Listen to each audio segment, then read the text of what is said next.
नमस्कार, मैं विष्णु बैरागी अपनी यूट्यूब चैनल बैरागी की बातें के लिए आज का ये वीडियो मेरे प्रिय मित्र विनोद भाई झालानी की फरमाइश पर रिकॉर्ड कर रहा हूँ। उन्होंने बहिष्कार और बहिर्गमन का अंतर जानना चाहा है। आज ये वीडियो उन्हें ही समर्पित है। पहली नज़र में दोनों शब्द लगभग समानार्थी लगते हैं क्योंकि इन दोनों की क्रियाओं का परिणाम एक होता है, समान होता है, उसमें कोई अंतर नहीं होता है।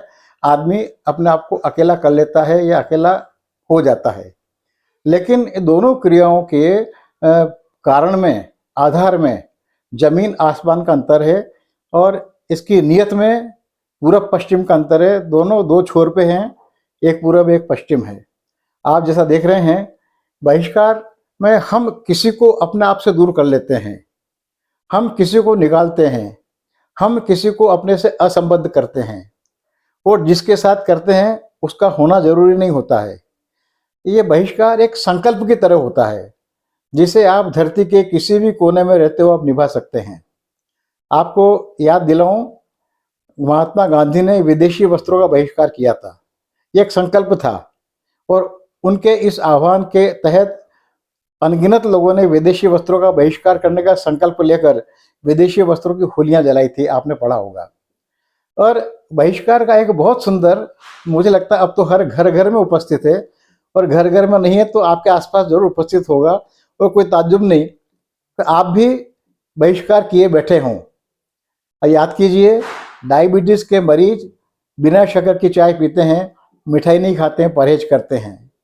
ये चाय के बिना शक्कर, बिना शक्कर की चाय पीना, मिठाई नहीं खाना, ये शक्कर का बहिष्कार है।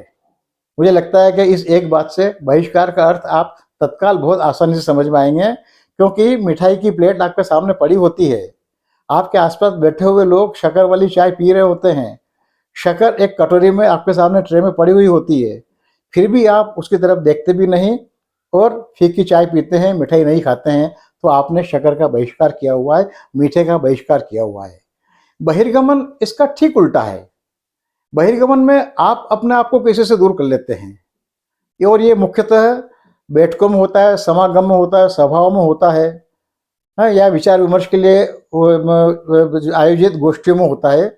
आप जब किसी विचार से, किसी प्रस्ताव से असहमत होते हैं, किसी गतिविधि से असहमत होते हैं, तो अपने आप को उससे दूर करने के लिए आप वहाँ से बहिर्गमन कर लेते हैं, अपने आप को वहाँ से बाहर निकाल लेते हैं।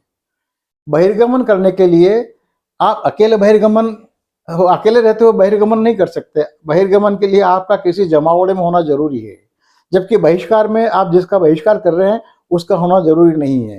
तो बहिर्गमन एक भौतिक क्रिया है जिसमें आप अपने आप को किसी भीड़ से, किसी समागम से दूर करते हैं और उससे अपनी असहमति जताते हैं और एक तरह से घोषित करते हैं कि आप जो कुछ कर रहे हैं उससे मेरी सहमति नहीं है। इसलिए बहिर्गमन आप तभी कर पाएंगे जब आप किसी भीड़ में शरीक होंगे, समागम में होंगे और खुद को वहाँ से अलग करने की भौतिक क्रिया पूरी करेंगे। इसलिए बहिर्गमन और बहिष्कार का अंतिम परिणाम तो एक होता है, लेकिन दोनों के कारण एकदम अलग अलग होते हैं। आप जब भी कभी आपको इन शब्दों का उपयोग करने की आवश्यकता पड़े तो कृपया इस तंत्र को याद रखने की कोशिश कीजिएगा और इसी के आधार पर इनका उपयोग करने की कोशिश कीजिएगा। धन्यवाद, नमस्कार। कृपया मेरा चैनल सब्सक्राइब कीजिएगा और हिंदी ठीक करने की मेरी ऐसी कोशिश के इस वीडियो को लाइक कीजिएगा, साझा कीजिएगा, ज़्यादा से ज़्यादा लोगों तक पहुंचाइएगा। फिर से नमस्कार।